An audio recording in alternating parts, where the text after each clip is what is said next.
Alright, so I'm going to do a PBO2 advanced guide. Um, I made one like a couple months ago, but I found kind of a better method to get squeeze a little bit more out of the curve and learned a few things, so I feel like I should probably update it. Um, I'm going to try to make this like as the best guide as possible, but I can't record BIOS because I only have one PC, so I'll have to use like my phone or something. But yeah, I'll try to make this I'll try to explain this as best as possible because there's no way you can overclock if you don't have like an understanding of what you're doing. So I'll try to actually explain it instead of just saying like, do this, do this, do this. You need to actually understand what you're doing if you want to succeed in overclocking. So you're gonna need a couple things to help you out. Um, I just have a bunch of stuff open. So first, probably want to update your BIOS if you've never done that. You don't want to be on like the base BIOS. It's probably pretty outdated. So at least for mine, like the point 0.6 Agiza is kind of, I've heard a few things. Um, it's a little bit buggy. This one, the point 0.6C might be fine. This one's a little bit newer. But like point 0.3 is fine. This is the one I'm on. Just get off like one of these really old ones. Like I'd recommend probably point 0.3, point 0.5 is probably fine. If you want to, you can try point 0.6. Doesn't really matter. But yeah, all you do, you just download this file.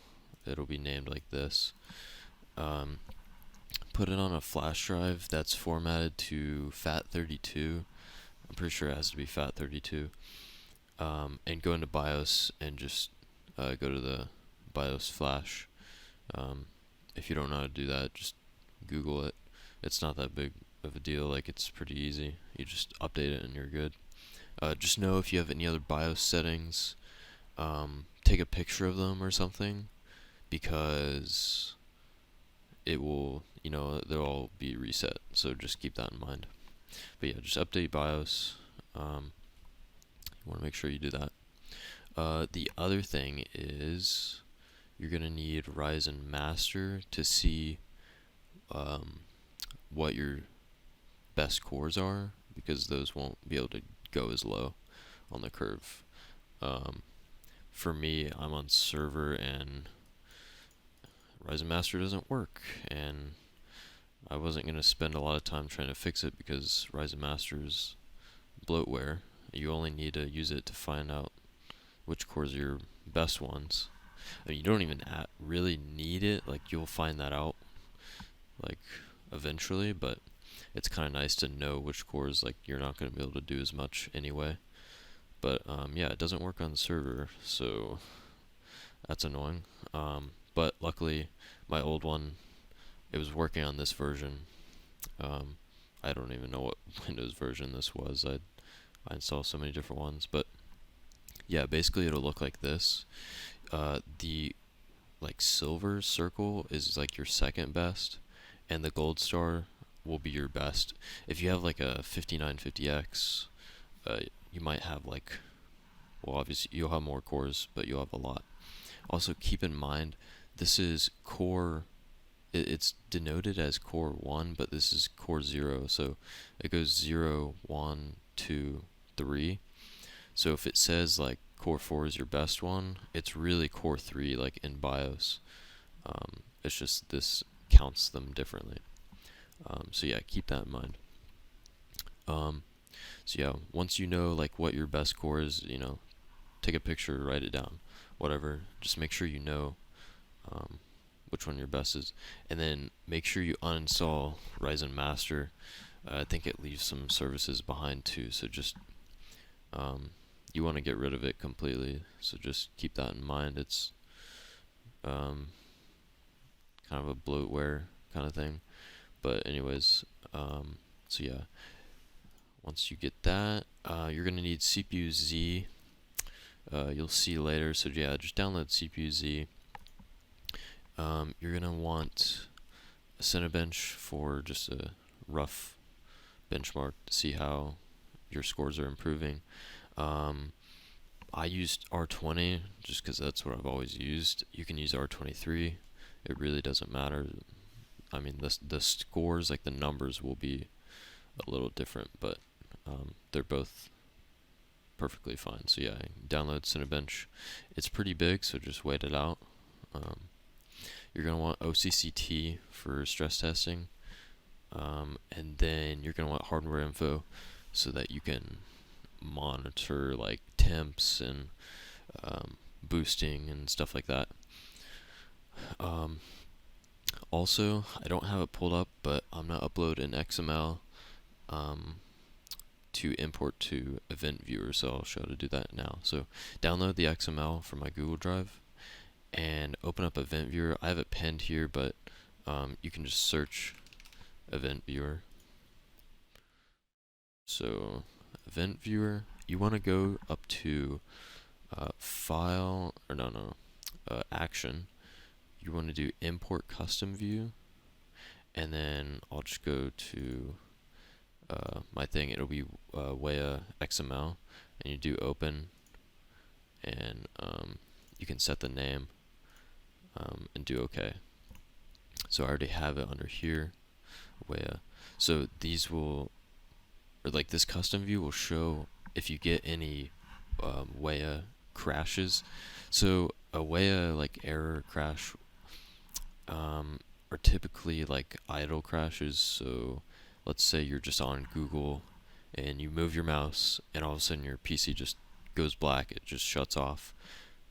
Or well, it'll restart back into Windows, but it just shuts off.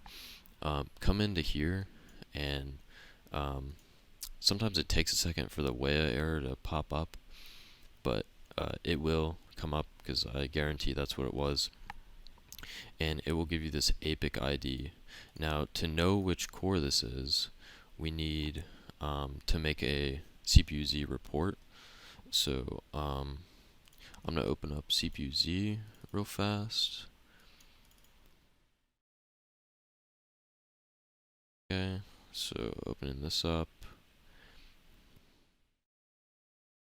And you want to come down here to Tools, click like the drop down, and you do you can do save report as HTML. And when you open that, let me open up mine. It will, so I renamed it to 5800X APIX. So the APIC view will be right here, right at the top. So these numbers in blue is what Event Viewer will display. So for this one that I got like a month ago, I guess, is APIC ID 12. So I would come down here to 12. So 12 is core 6. So I know that core 6, I need to, dial it back. And yeah, you'll figure that out later. But so like if you have a 5950X, like you'll have a lot more. But yeah, these are the APICs right here, and it'll correspond to the core. So yeah, that's how you do that. And I believe that's it. Ready to go into BIOS and change a couple things and get like some baseline data and stuff. Okay, so now we're in BIOS. You don't know how to get into BIOS. It's kind of weird, but just Google it for your specific motherboard. Everyone should know how to get into BIOS though. So I'll go through like a couple settings that are kind of unrelated to PBO, but yeah, if you're like, obviously yours will look a little different if you don't have MSI, but all the setting names will be the same or similar, so you should still be able to follow along. So settings, advanced, there's not really much to do in here that I change. This is where I do like a PBO. There's 2 places for PBO for some reason. But yeah, so like here, like if you have a 3000 series like NVIDIA graphics card, I think the new AMD ones, make sure you turn on resize bar. This should be enabled. What else? Yeah, I don't think there's much to do in here. Boot, I usually like to disable the full screen boot logo. And then also my boot options, I just disable all the other ones except for the Windows drive. It doesn't really do anything, it's just something I always do. So go over to overclocking, make sure you have this on expert mode. And then CPU configuration, here, I actually need to turn this back on. Don't worry about SVM mode, that's for virtual machines. Here you just want to make sure you disable spread spectrum, and then under AMD CBS, make sure global C state control, any C states, you want to disable that. So that's all you do in there. See, there's another AMD overclocking place. It doesn't matter which one that you use. Make sure you have XMP on. I've manually overclocked my RAM, so it's disabled for me, but make sure you have this enabled. And I believe that's it. If you press F7, like to go back into easy mode, just use this easy mode.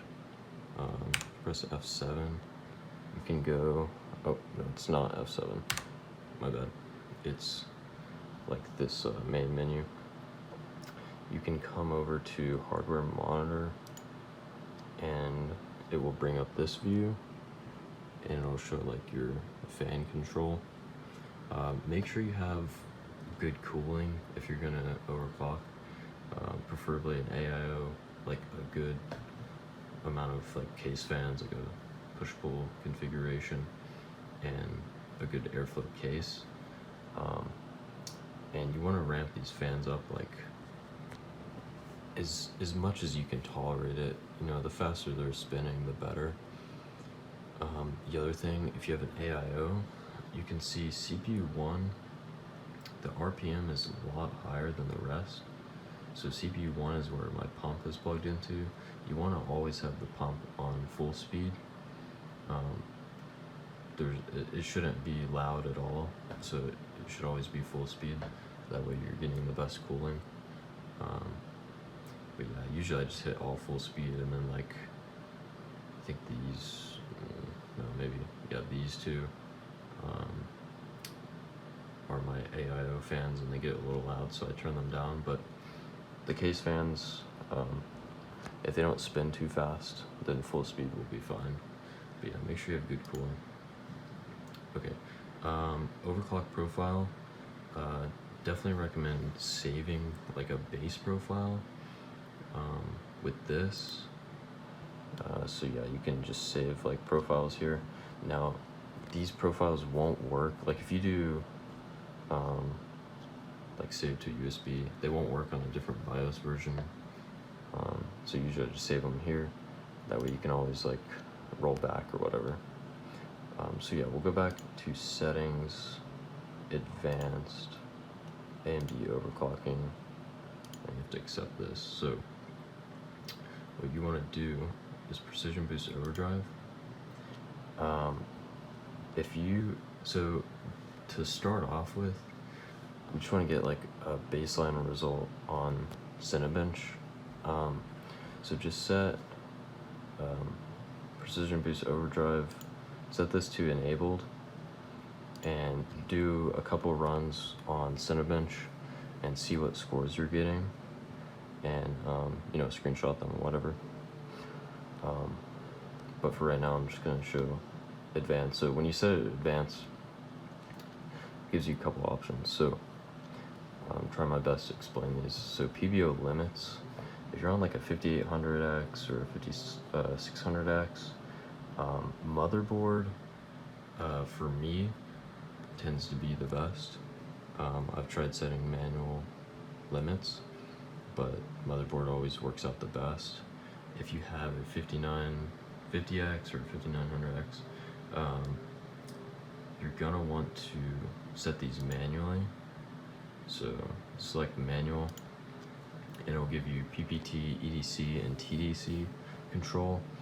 You're gonna have to do your own research on this. Like I said, I haven't really messed with them because I haven't needed to, but I know on those other CPUs that I mentioned, you're probably gonna want to set manual if you want the most. I know 140 EDC will probably be the best. I can't like guarantee that, but 140 EDC seems to be universally pretty good.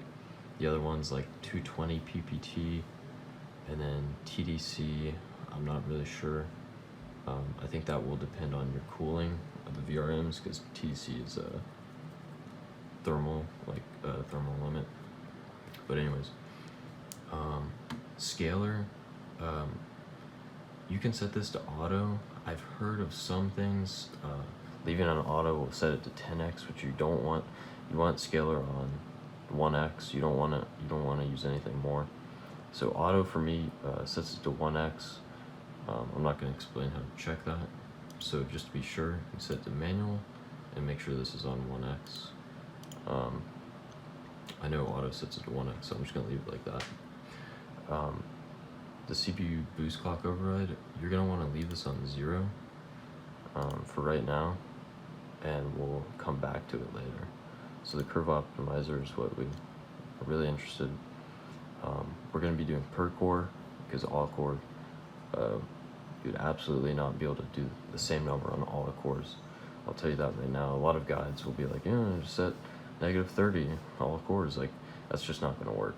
So do per core and make sure to set all these to negative because we want to undervolt. And by default, they'll all be 0, obviously.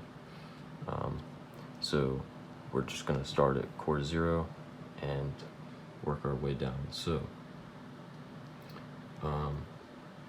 core 0, depending on what your best core is, you're obviously going to know if you can do more or not. So for example, core 3 here and core 1 are my better cores, so they don't undervolt as much because they need more voltage because they're being boosted more. So you can see these numbers, 13 and 10, they're lower than like 30, 25, like core 5 obviously gets used a little bit more because it's on 15, but the rest are like 25 or 30. You can only go up to 30, that's the lowest you can go. So just gonna start with core 0. Set this to, you can just start at 10, honestly. Start at 10 and, like -10, and then I'll show what to do when you get into Windows. So yeah. Okay, so once you've set like core 0 to -10, everything else is on 0, or like everything else is default. We just want to focus on the cores. For the power limits, like if you have a 5950X or 5900X, like you can usually just set them to default or motherboard or whatever for right now, and then you can come back later to figure out like what your best ones are. But yeah, for right now, we just want to figure out like the lowest curve each core will go to. So yeah, open up OCCT. I did say if you want to use hardware info for like the boosts and like temperatures and whatever, you can use that, or if you prefer, you can just look in OCCT. It shows like the same thing. But anyways, so yeah, open up this, and we want to do the CPU stress test, obviously. preferably don't really have like other things open. Um, you don't want to like mess anything else up, because we're going to be stressing that specific core. So you don't want to mess it up by like doing other things while this is running. It's only for 6 minutes, so surely you can sit there for 6 minutes. So anyways, so if you go to CPU, you want to make sure to set the dataset to large, mode extreme, and we will go to instruction set AVX2. We want to do threads on advanced, and you want to select this. So here's where you select what core you want to stress. So if we're starting with core 0, we'd select that, uncheck that. It should be the only one checked. We'll leave it on physical and virtual. And core cycle, so 6 minutes, after 6 minutes is passed, it will then move on to core 1, and then 6 minutes later we'll go to core 2. But right now we only care about core 0, so once 6 minutes is up, you can end the test. And don't worry about swap active and inactive cores. You can just disable that. So yeah, 6 minutes is, that's what I used. It was fine. You don't have, this doesn't have to be like an hour long kind of thing. So yeah, once you do that, you can run it. And actually, I'll just start it up here for a second. This will tell you, like, if you pass 6 minutes, then go up 5. So if you're at 10, you pass 6 minutes, go to 15. 15 passes for 6 minutes, go to 20, and go until you get errors. So run this for a couple of seconds here. Okay, that's fine. I'll show you. If we come down here, so yeah, you can look at voltage and all that. But what you'll see is, if I can find it. Okay, so see how core 0 usage was at 100% on both of them. That's what you want. These other ones are just because I've been moving my mouse around and stuff like that. But yeah, core 0 will be sitting at the 100% usage. That's how you know. So yeah, just if you get any errors, it will say right here, and then that just means you got to tune it down. So if you really want the most, I start going by 2s. So if like 10 didn't work, or like if you're kind of close, like let's say 15 worked but 20 didn't work, then try like 17 or something. Like you want to find like that max number, and you want to repeat that for each core. So I'm sorry if you have a lot of cores, it might take a little bit, but that's just how overclocking goes. So yeah, you'll find the max curve, and then for the boost override, if you can do 200, then congratulations, you have a really good chip. But you want to prioritize the curve. It will help keep temps low, and it'll boost the CPU more. So for me, I boost to 4.9. You can see here, boost to 4.9. That's a pretty good like boost for the 5800X. I think like if you got a good bin on the 5950X, you could probably do like 5, maybe 5.1 if you have like crazy good cooling. But yeah, I mean, if you have a good PBO overclock, you'll be about 4.9 or 5. But yeah, the boost override, you don't really want to get too like obsessed with a lot of boost override, because then you'll have to lower your curve more. So for me, I only use plus 50. Um, the easiest way I think to find like a good balance would to be to find your lowest curve on each core, and then add like plus 25 boost, and do like an all core, or actually first you want to make sure that this is stable on all cores. So let me step back. um, Once you find each core, the lowest curve for each core, you want to come back into here and click auto and run this for an hour. Most likely you'll get errors on certain cores. It will tell you which core. If core 5 is unstable, it will tell you core 5. So run this for an hour, and if you can pass it for an hour without any errors, I'll be kind of surprised, because these cores will need more voltage when all of them are being stressed than when only one is being stressed. So yeah, once you find like the all core, something stable for all core, then you can go back and set boost. So for the boost, I mean, just start at 25. If 25 is stable,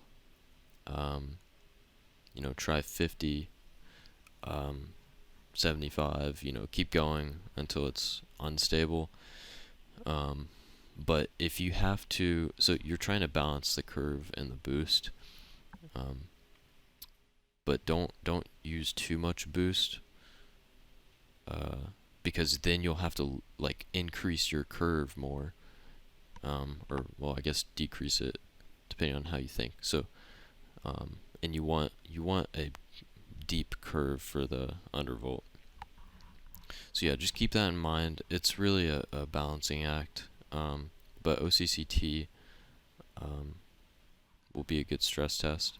And once you find a good overclock, go back to Cinebench and do a couple of tests, and see how much you improved. Go into a game and take a look at your FPS, take a look at how it's boosting. So like in the game, like you can open up hardware info and do sensors only. Take a look at how it's boosting. Like Cinebench, it might only boost to 4.6, 4.7, but in the game it'll boost to 4.9, just because it's not as hot. So yeah, you can take a look here, see what it's boosting to. For PBO to get to 4.9, it's probably gonna be around 1.4 volts. So yeah, that's don't be alarmed. It's because PBO will only boost when it needs to boost, so it's not always at 4.9. So don't be too worried. Yeah, that's pretty much it. You just wanna like the main takeaways are, you wanna find the max like curve for each core with 0 boost, then do all core, and further tune the curve because they'll need more voltage. So some might have to go lower. So like if you found core 0 to do -30 just fine, but then when you run the all core test like here, if it's getting errors, then you have to go back down to like 25 or something. So once you do that, you can start adding boost, and like if you only have to change the curve a little bit to get like plus 50 boost, that's fine, as long as you're still boosting to 4.9 or something. But if you start having like really high temps, like if you start hitting like 80, 90, even on like large doesn't get that, like AVX2 large doesn't get that hot. Like there's other instruction sets that get hotter, but yeah, just keep that in mind. So yeah.